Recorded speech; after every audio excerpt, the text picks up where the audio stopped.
안녕하십니까. 더가능연구소 서복경입니다. 아, 방금 두 가지 생각이 들었는데요. 하나는 박지원 비대위원장님을 지켜달라고 하는 것에 숨은 함의가 이제 되게 마음이 아프고요. 다른 한편으로 보면은 아, 그렇습니다. 이게 이제 한 세 사람 정도가 떠올랐는데요. 2019년에 뉴질랜드의 스와브릭 의원이라고 하는 분이 있습니다. 뉴질랜드 하원 의원인데요. 이분이 전 세계의 외신을 통해 가지고 핫하게 떠올랐던 적이 있습니다. 그게 뭐냐면 이분이 이제 의원으로서 본회의장에서 발언을 하는데 어르신 남성 의원들이 막 뭐라고 한 거예요. 그러니까 이분이 어떻게 대응을 하냐면은 맞대꾸를 하는 게 아니고 너무 이쁘게 아름답게 미소를 지으시면서 오케이 부머 이렇게 얘기를 합니다. 그러니까 그게 이제 우리말로 좋게 번역을 하면 네 알겠습니다 어르신 이러고 그냥 넘어간 거예요 그냥. 그러니까 저는 이번 대선에서 이 그 굉장히 뭐라고 날선 언어들 혐오의 언어들 이런 언어들을 저는 2030 여성들이 마치 그 스와브리 의원이 받아내듯이 스폰지처럼 그러니까 그 흡수해버림으로써 일종의 사건의 성격을 변화시키는 이런 역할을 하지 않았나 이런 생각도 들고요. 그 다음에 이제 또 한 사람이 이 스와브리 의원이 이제 그 발언을 할 때 2019년 나이가 26이었습니다. 그리고 여러분도 이제 들어보신 분이 꽤 계시겠지만 그 오카시오 코르테즈 미국 하원 의원 이분도 이제 2018년 당선되실 때 29이었습니다. 그런데 이분이 페이스북에 욕을 엄청 먹었어요. 이분이 이제 그린 뉴딜 문제나 아니면은 젠더 평등 문제나 인종 문제나 이런 걸 쭉 했는데 너무너무 많이 들어오니까 어느 날 이분이 뭐라고 얘기를 하냐면 페이스북에 그 당분간 중지 이러고 써붙이면서 딱 한마디를 합니다. 여러분과 저의 정신 건강을 위해서 당분간 페이북을 닫겠습니다. 라고 말을 하는데 이게 굉장히 명랑하고 발랄해요. 그러니까 굉장히 비장하고 이런 게 아니고요. 그러니까 마치 그 스와브리 의원이 확 받아내듯이 이분도 그거를 그냥 흡수해버리는 거죠. 그리고 의제의 성격을 바꿔버린다라거나 또는 뭐 지금 핀란드의 산나 마린 총리가 2019년에 이제 총리가 되실 때 그때 이분 나이가 34살이었습니다. 그러니까 지금 글로벌하게 이 주요한 어떤 그린 의제라든지 아니면 평등 의제라든지 이런 부분들을 하는데 이 여성 정치인들 특히 20대, 30대 여성 정치인들이 굉장한 기여를 하고 있습니다. 그런데 물론 이제 우리나라에서 박지원 지금 비대위원장님이 처음 하시는 것이기도 하지만 지켜달라 또는 이제 위협을 느끼고 있다 이런 상황부터 우리가 좀 먼저 걷어내야 되는 거 아닌가 그런 생각이 들면서 제가 오늘 준비한 얘기 말씀드리겠습니다. 먼저 20대 대선의 성격 그리고 간단한 평가까지 이르긴 좀 어렵고요. 단상 정도 그리고 20대 대선이 과연 청년 유권자들한테 어떤 대선이었는가 이 부분하고 마지막으로 20대 대선 이후 정치에서 이제 청년 유권자들과 어떻게 만나야 되는가 이 얘기를 좀 드려보겠습니다. 일단 20대 대선을 우리가 얘기를 할 때 2022년 한국 사회의 관점에서 봐야 됩니다. 그러니까 이게 끝나고 나서 우리가 평가를 하면서 중심을 잡아야 되는 부분이기도 한데요. 우리가 당면했던 문제는 지구적 기후위기 문제, 코로나19 팬데믹 문제, 디지털 플랫폼 경제로 전환을 하면서 일자리나 산업 구조가 급격하게 바뀌는 문제, 초고령 사회에서 어떻게 생존할 것인가, 대비할 것인가의 문제, 지방 소멸을 어떻게 만들어 나갈 것인가, 모두 하나하나가 굉장히 큰 의제인 사회 대전환의 과제 앞에 서 있었습니다, 우리가. 그리고, 이거는 이제 방금 얘기한 거는 현실이죠. 위기고, 전환이고, 뭐, 변하고, 그럼 이거를 하기 위해서 대한민국 사회가 20대 대선 국면에서 무엇을 했었어야 되는가라고 보면, 이거는 결국은 이 엄청난 사회 전환에 대해서 어디까지 합의를 만들어낼 수 있는가가 우리한테 가장 중요한 의제였어야 했습니다, 이번 대선에서. 사실 뭐 우리가 얘기를 한다면, 전례 없는 어떤 지구나 세계 사회 변동을 어떻게 이해할 것인가를 논해야 되고요. 해석의 문제를 얘기했었어야 됩니다. 그런데 이제 되게 안타까운 게 그런 거죠. 우리 그 TV 토론 기억하시겠지만 아리백 사건 기억나십니까? 예, 그 이재명 후보께서 아리백을 얘기를 했을 때 제가 그 다음날 보고, 아, 우리가 아직 이 문제를 다루기가 소화가 많이 안 됐구나라고 느꼈던 게 뭐냐면, 저는 그 다음날, 아리백이 어떤 배경에서 나왔고, 이게 정부의 정책적으로 뭐가 필요하고, 이 얘기가 나올 줄 알았습니다, 언론에. 그런데 그 다음날 언론을 장식을 한 게 뭐냐면, 아리백으로 윤석열 후보를 공격한 이재명 후보가 나쁘냐, 아니면 아리백도 모르는 윤석열 후보가 나쁘냐에서 끝이 났어요. 그러니까 이게 지금 사회 전체적으로 우리 사회가 아직은 이런 사회대 전환의 의제를 다루기에는 논의가 초창기에 있다라는 거를 이제 확인할 수 있는 사건이었고요. 또 이제 세대, 젠더 또는 지방 이런 다양한 이 사회적 목소리의 다양성을 어떻게 정치 안으로 받아들일 것인가에 논의가 있었어야 했습니다. 그런데 사실은 되게 이제 속상했던 게 뭐냐면 여성가족부를 폐지하겠다라든가 무고죄를 강화하겠다라든가 이런 논의가 한국 사회에서 바라보면 그게 한 적어도 20년 전 정도? 그리고 조금 더 가깝게 잡더라도 이명박 정부 당시에 여성가족부를 폐지하겠다고 했다가 여성부 체제로 출발을 해서 결국은 여성가족부를 복원했던 역사적 경험이 우리가 있습니다. 그렇기 때문에 적어도 그 시점 어딘가에서는 정리됐던 의제가 갑자기 팝업 창 뜨듯이 팍 들어온 거죠. 그러니까 한 20년 뒤로 간 이런 이제 사건들이 발생을 했습니다. 그리고 사실 이 자산이나 소득이나 교육이나 일자리 이런 불평등에 어떻게 대처할 것인가는 시민적 연대가 중요한 거거든요.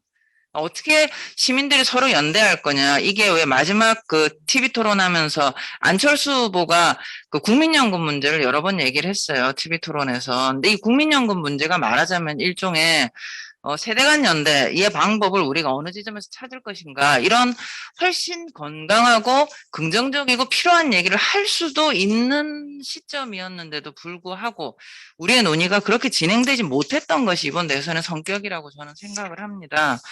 결국은 제가 그림을 하나 그려봤는데요. 20대 대선에서 우리는 어디를 받는가를 생각을 해봐야 된다는 겁니다. 이 대선이 바라건대 미래를 바라보는 대선이었냐, 아니면 과거를 바라보는 대선이었냐, 아니면은 마치 이 현재와 과거 속에서 꼭 낀 그 지금 현재에서 이제 오도 가도 못한 상태에서 낀 대선이었냐라고 얘기를 생각을 해보면 제가 이제 떠올리는 이미지는 현재에서 앞으로 가지도 못하고 딱 끼어 있는 대선을 우리가 치른 게 아닌가. 물론 저는 개인적으로 그렇게 생각합니다. 더불어민주당은 현재 끼었던 대선을 했고요. 국민의힘의 윤석열 후보는 과거를 바라보는 대선을 했다고 생각을 합니다. 그랬기 때문에 전체적으로 한국 사회가 후보들의 경쟁의 구도를 통해서 미래를 바라볼 수 없었던 선거가 이번 선거가 아니었나, 이런 생각이 들고요. 그러면 이제 평가라고 하기에는 사실 오늘 시간이 굉장히 짧기 때문에 제 단상을 말씀드려보고자 합니다. 20대 대선에서 이재명 후보하고 더불어민주당의 선거 캠페인을 과연 어떻게 봐야 되는가? 이것도 역시 과거와 현재, 제가 왜 이 더불어민주당과 이재명 후보의 선거 캠페인을 현재 끼어 있었던 캠페인이다라고 생각을 하게 되냐면은, 먼저 캠페인을 시작을 했는데 시민들한테 미래를 설득하기에는 그동안 깔아놓은 불신이 너무 많았던 거죠. 그러니까 저는 이제 크게 한 네 가지 문제를 얘기를 했는데요. 하나가 이제 성평등 노력을 사실은 초기에 미투 운동이 일어났을 때 열심히 하려고 했죠. 근데 3명의 시도지사 사건이 있었을 때 그 대응 과정에서 굉장히 미숙하거나 철학이 부재하다라고 하는 거를 적나라하게 노출을 해버렸던 문제가 있었고, 검찰개혁을 제일 의제로 추진을 했는데 이게 굉장히 시끄러웠습니다. 굉장히 시끄러웠고 시민들도 힘을 많이 보태기도 했지만 그 결과가 윤석열 전 검찰총장이 국민의힘 후보가 되는 것으로 나왔던 거죠. 이것에 대한 책임에서 자유로울 수 없었고요. 그 다음에 이제 위성정당 비판하다가 만들었죠. 그리고 당원 개정에서 후보 냈죠. 그러니까 그것도 다 두 번 다 당원 투표를 하셨습니다. 더불어민주당이. 그 바람에 몇몇의 어떤 결정의 문제가 아니라 집단으로서 더불어민주당이 약속을 안 지키는 집단이라는 이미지가 만들어지는 계기가 있었고요. 그 다음에 저는 부동산 문제에 대해서도 우리가 조금 갈래를 잘 쳐봐야 된다고 생각하는데 그냥 집값이 올라서 미움받았다는 좀 아닌 것 같고요. 반드시 잡겠다고 강한 자신감과 약속을 했거든요. 근데 이게 코로나가 터지고 지구적 자산 변동이 있고 여러 가지 이유가 있었습니다. 그러면 그때그때 지키지 못한 이유를 설명의 의무를 다 했었어야 됩니다. 정부도 그렇고 더불어민주당도 그렇고. 근데 설명의 의무를 하지 않았어요. 어떻게든 말하자면 문지르고 넘어가셨죠. 그러니까 이게 사실은 저는 불신을 자초한 근본적 원인이라고 생각하거든요. 설명하지 않았다. 설명하지 않았다. 약속을 지키지 않았다. 라는 게 사실 저는 굉장히 이제 그 신뢰를 잃은 그러다 보니까 캠페인을 하면서 미래를 이야기해야 되는데 그 얘기 하기 전에 반성합니다. 또 반성합니다. 죄송합니다. 또 죄송합니다를 계속 해야 되는 거예요, 제가. 그러다 보니 정작 한국 사회가 어디로 갈 것인가에 대한 메시지가 굉장히 전달되기 어려운 선거가 되어버린 거죠. 그리고 사실 또 한 측면에서 보면은 당이나 캠프 후보조차도 이 사회대전의 시급성에 대해서 얼마나 준비되어 있었는가에 대해서는 스스로 평가를 해야 된다고 저는 생각을 합니다. 예를 들어서 당내 경선은 대선 본선에서 과연 어떤 의제를 다룰 것인가를 준비하는 역할이거든요. 근데 제가 기억을 하기로 당내 경선에서 사회대 전환 과제는 그렇게 진지하게 다루어지지 않았습니다. 그리고 캠프에서 이제 소확행 공약들이 참 알찬 게 많았거든요. 그런데 문제는 뭐냐면 이 소확행 공약들이 전부 미랄 하나하나씩으로 흩어져서 원자화되어 있었다는 겁니다. 결과적으로 이거는 우리 사회의 대전환이라고 하는 엄청나고 거대한 프로젝트의 블락 하나씩들이었거든요. 그럼 이걸 엮었어야 된다는 거죠. 후보는 캠페인 어느 지점부터 거시적 메시지로 엮었습니다만 캠프는 메시지를 엮지는 못했습니다. 그러니까 좋은 소확행 공약 이런 게 있었어 몰랐네라고 말했지만 그게 근본적으로 한국 사회를 거대하게 전환시키는데 어느 위치에 있는가 이런 부분이 있고요. 그다음 그러다 보니까 한마디로 그런 거죠. 당과 캠프는 준비가 덜 돼 있었고요. 후보는 늦었습니다. 후보가 캠페인으로 치면은 한 3분의 2쯤 지나고 난 다음에 그러니까 후보와 캠프는 계속 진화했어요. 굉장히 빠른 속도로 진화했다고 저는 생각을 하는데 안타까운 건 출발점이 늦었어요. 그런 부분들이 이제 끼어 있는 선거가 아니었나 생각하고요. 근데 이거는 이제 제 생각입니다. 뭐 더 논의들은 해봐야 되지만 다음으로 꼭 말씀드리고 싶은 게 저는 무엇을 평가할 것인가 이전에 어떻게 평가할 것인가를 합의해야 된다고 생각합니다. 외전나를 묻기 전에요. 뭐를 했었어야 되는데 못했나를 물어야 된다는 겁니다. 그렇기 때문에 평가를 하더라도 여전히 우리는 미래를 만들어야 됩니다. 그래서 실천에 기반한 신뢰를 확보하는 관점에서 평가해야 되고요. 이번 대선은 미래를 더 많이 말을 못해서 진 선거라고 저는 생각합니다. 그렇기 때문에 지금 더 많은 미래를 얘기를 하셔야 되고요. 더 다양한 목소리로 미래를 얘기를 해야 된다고 생각하고, 그 다음에, 지금 이제 대통령이 될 분하고만 상대하는 정치에서 좀 벗어나서 이 지방, 광역, 기초, 동네에 이르기까지 훨씬 촘촘한 단위에서 우리가 평가 얘기를 좀 할 필요가 있겠다까지 말씀을 드리고요. 그 다음에 이제 20대 대선은 2030 청년 유권자들한테 어떤 대선이었는가라고 보면 저는 한마디로 참 힘든 선거였다고 생각합니다. 그러니까 이게 이제 왼쪽은 19대 대선의 중앙선관위에서 나온 투표율이고요. 오른쪽은 방송 3사 출구 투표율인데요. 40대까지는 다 투표율이 떨어졌습니다. 50대부터 올라갔습니다. 그러니까 굉장히 고뇌했던 선거라고 생각해요. 저는 투표율이 떨어졌는데 투표도 안 하고 불만만 많다. 이런 이야기에 신경 안 쓰셨으면 좋겠습니다. 한 표를 찍지 않는 결정을 하기조차도 너무 힘들었던 선거였다고 저는 생각하고요. 그리고 또 하나의 지표가 그런 겁니다. 남녀로 나누어 보면은요, 지난 대선과 마찬가지로 이번 대선에서도 50대 이하에서는 다 여성 투표율이 높았어요. 이거는 지금 최근에 일관된 경향입니다. 그러니까 여성이 투표를 덜 할 거였는데 막판에 결집했다? 저는 그렇게 생각하지는 않습니다. 그리고 그 다음 보시면 대선의 지지 후보를 언제 결정했느냐라고 하는 조사 데이터가 있는데요. 이게 굉장히 힘들었던 선거였다라는 걸 보여주는데, 이 보면은 1차 토론 전, 그 다음에 야당 후보 단일화 전, 그 다음에 사전투표 전, 사전투표 이후 이렇게 4개로 나누어서 물어보거든요. 보면 20대 유권, 그러니까 29세 미만 유권자들은요, 2명 중에 1명, 그러니까 51.4%가 후보 단일화 이후에 선택을 합니다. 그리고 30대 유권자도 46.5%가 후보 단일화 이후에 투표했어요. 그러니까 이 많은 변수들 속에서 투표 결정을 끝까지 마지막에 다다를 때까지 굉장히 고민을 많이 했다는 겁니다. 이번 결정 자체가. 그리고 이 단일화 영향이 있었냐? 영향이 굉장히 많았다라고 하는 게 20대 유권자들은 압도적입니다. 남성이든 여성이든 간에. 여성도 많았습니다. 그러니까 이 여러 가지 변수들이 이거는 유권자들이 만들어낸 상황이 아니거든요. 그러니까 구도도 굉장히 힘들었고요. 그 다음에 선택도 힘들었다. 그러면 이게 왜 이렇게 힘들었느냐라고 할 때 역대급 비호감 대선이어서 힘들었다. 저는 이 주장이 그때도 마음에 안 들었고 지금도 참 마음에 안 듭니다. 역대급 비호감 대선인데 투표율 어떻게 77.1%가 나옵니까? 지금 만약에 그렇게 되면 역대급 비호감 대선이 2007년 대선입니다. 우리나라 역대 대선 중에 투표율이 제일 낮았거든요. 제일 재미없었고 제일 매력이 없었던 선거죠. 아니다. 이거는 두 번째는 2030 여성들이 투표 안 하려고 그랬는데 막판에 결집했다. 저는 이게 이재명 후보한테 몰렸던 결집은 맞는데요. 투표를 안 하려고 했다. 이거는 좀 틀린 말이라고 생각합니다. 그러니까 신중하게 끝까지 마지막 순간까지 지켜본 거죠. 믿을 만한 정당 없었고 후보한테 마음 주기가 힘들어가지고 끝까지 지켜본 거지.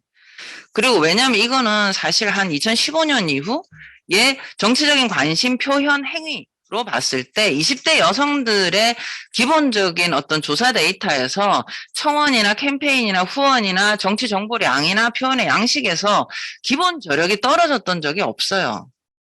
그렇기 때문에 이런 부분들을 해석을 할 때 훅 떨어졌다가 갑자기 결집했다. 이런 식의 말하자면 다이나믹한 묘사는 현실이 안 맞다고 저는 생각하고요. 왜 힘들었나? 일단 저는 대선이 역대급 비호감이 아니고요. 우리를 둘러싼 변화가 역대급이었기 때문에 무엇을 우선해 놔야 되는가 굉장히 힘들었다고 생각합니다. 그리고 2030 여성 유권자 입장에서는 특히 내가 관심 있고 필요로 하는 문제에 대해서는 왜 말을 안 하지? 하는 게 있었습니다. 그래서 제가 이재명 후보에 대해서도 늦었다라는 표현을 쓰는 겁니다. 그리고 왜 저 후보는 저렇게 낯서냐? 정체가 뭐냐? 사실 윤석열 후보는 이번에 처음 나온 사람이었기 때문에 정책 파악이 굉장히 힘들었습니다. 유권자 입장에서. 이재명 후보는 성남시장도 하시고 경기도지사도 하셨는데요. 그럼에도 불구하고 대중적으로 많이 알려져 있지는 않았죠. 그리고 2030은 젠더 이슈가 1순위였다? 이게 뭐냐면요. 중요하다, 안 중요하다라고 할 때 중요한 거 맞습니다. 그런데 우리가 살면서 중요한 문제는 굉장히 많습니다. 그래서 그것이 반드시 투표 결정의 유일 기준이었냐 하고는 조금 다른 문제거든요. 그래서 저는 20대 시민, 20, 30대 시민들도 관심사는 다양할 수밖에 없습니다. 집이나 노동시간이나 일생활 균형이나 안전이나 외교나. 그렇기 때문에 단편적으로 자르지 말고 너무 쉬운 해석보다는 좀 많은 생각과 해석의 기회가 필요하다.